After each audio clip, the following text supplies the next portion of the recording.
And welcome back.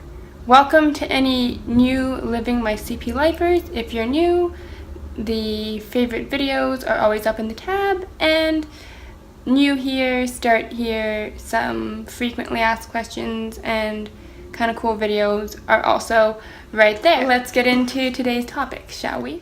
Today's topic is the hard task of trying to balance a friend and an attendant. And there are a couple of ways you can go about this, so let's go over them. And I'm not going to get into details of my care plan or what exactly each person may do for me, but I can go over just really simply how all of this works. So one, I think it really depends who is paying said care aide, attendant, healthcare professional, home care worker. If it's an agency, you may treat them one way. If you are contracting them out, that is something completely different.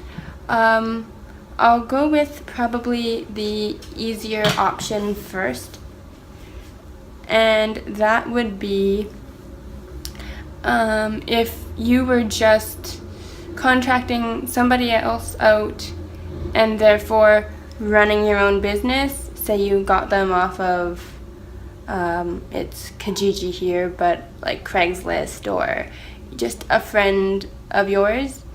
If you are paying them, I feel like the boundaries can be set a lot more clear, especially if they've gone through an interview process and everything like that. It's much more clear that they are your employee. Now, if they were referred to you by a friend of yours and it kind of comes off as, oh, my friend needs help and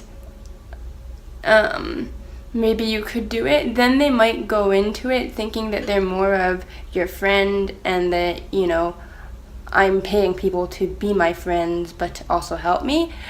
But that is when you kind of have to draw the line, and I think with both of these options, it comes down to how well you are able to draw that line in a respectful manner so that they know that, okay, between the hours of 6 a.m. and 8 a.m. while I'm getting you off to work, I am your attendant and this is my job. If after that we go for coffee off of my shift time, then I might be your friend. But I wouldn't even try and do that because personally I don't like to mix business and friendship. I think that just is kind of asking for trouble. I've done it before and sort of lost friends that way. So, cautionary piece of advice, never mix, I'm going to say business and pleasure. In many ways, finding a good attendant is like dating.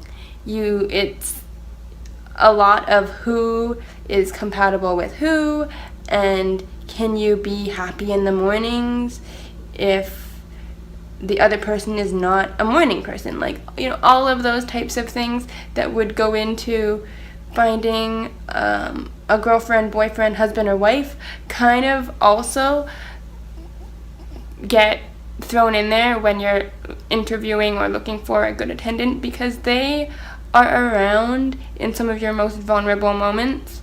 So they have to also have a certain type of personality where they know where the line is and they won't cross it either. My current attendants, I know they have families. I know nothing about, you know, their children. Just as they know I have a boyfriend, they might know his name because they might see him every once in a while and I have introduced them.